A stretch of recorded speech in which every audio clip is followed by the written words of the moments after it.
In 1966, a machine started listening, not calculating, not computing, just listening. How do you feel today? Within weeks, scientists, students, and secretaries were pouring out their secrets to it. But here's the twist. The machine didn't understand a single word. And yet, what it revealed terrified its creator so much. He tried to erase it from history. This is the story of ELIZA, the world's first talking machine. The one that showed us a mirror of our emotions, and the one we refused to look into. This isn't science fiction. This is the forgotten birth of artificial empathy. Maybe the first time a machine tried to be human, and we walked away. The 1960s. A world of punch cards, vacuum tubes, and Cold War paranoia. Computers fill entire rooms. They calculate missile trajectories, predict weather, process census data. They speak only in numbers, the language of logic, not life. But inside MIT, one man is asking a different question. Joseph Weizenbaum, born in Berlin, escaped Nazi Germany as a boy, a refugee of ideology, now a builder of machines. By the 1960s, he's a respected scientist, exploring what few dare. Can a machine hold a conversation? Not solve equations, not play chess, but talk. Weizenbaum designs an experiment, a simple program that responds to typed input. It doesn't think. It doesn't feel. It just looks for patterns and reflects them back. You type, "I feel lonely." It replies, "Why do you think you feel lonely?" Simple, recursive, mechanical, and yet strangely human. He names it ELIZA, after Eliza Doolittle, the flower girl taught to speak properly. He gives it the voice of a Rogerian psychotherapist, a gentle, reflective style that asks questions but never judges. The machine says, "Tell me more about that. How does that make you feel?" And with that, the world's first talking computer is born. At first, it's a novelty. Students gather around terminals, laughing, typing jokes. "You're not real." ELIZA replies, "Does it please you to believe I'm not real?" Laughter, amusement. But then something shifts. People stop joking. They start confessing. "I'm afraid I'll fail my exams. I'm not sure anyone understands me. I feel like I don't belong here." And ELIZA answers, calmly, rhythmically, endlessly patient. "Tell me more about that." Weizenbaum watches, frozen. Something in the code, in the mirror, is pulling people in. Even his secretary, a practical, grounded woman, asks if she can use ELIZA. He agrees. Minutes later, she looks up. "Do you mind leaving? I'd like some privacy." He built a toy, but it became a confessional. A psychiatrist tries ELIZA and says, "This could replace therapy." Thousands of patients helped by computer. Weizenbaum is horrified. He knows the truth. ELIZA understands nothing. But people treat it as if it feels. And that's when it hits him.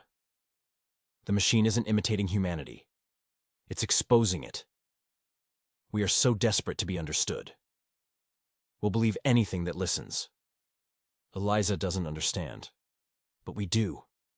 Because we built her to reflect us. Joseph Weizenbaum becomes his own creation's critic. He built a mirror, and the reflection scared him. He begins asking questions that few in the AI world want to hear. If people believe machines care, will we forget what real caring feels like? If a program can fake empathy, is human empathy just code too? He warns, computers must never replace human judgment or compassion. But his peers laugh it off. They call him sentimental, even paranoid. The irony?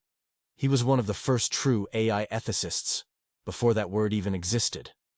In 1976, he publishes Computer Power and Human Reason, a manifesto, a warning.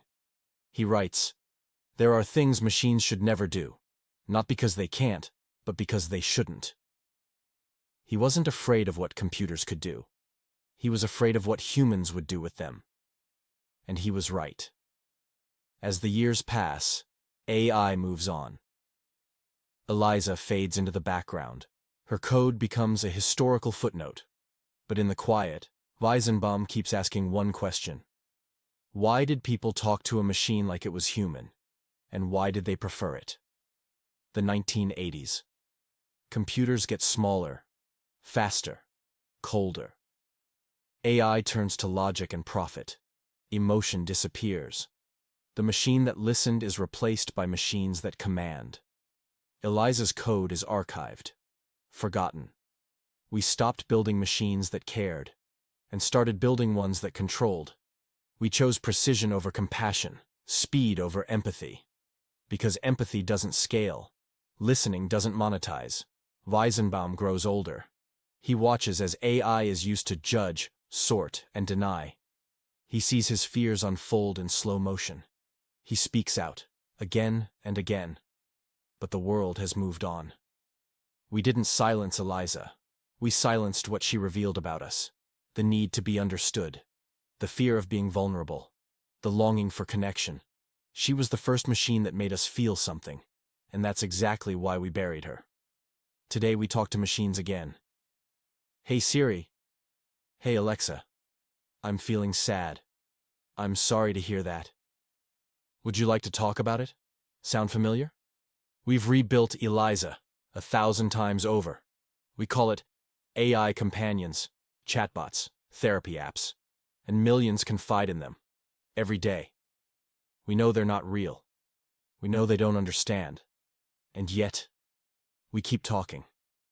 Because we're still lonely, still searching, still listening for something that listens back. Joseph Weizenbaum died in 2008, forgotten by the field he helped create. His warnings dismissed.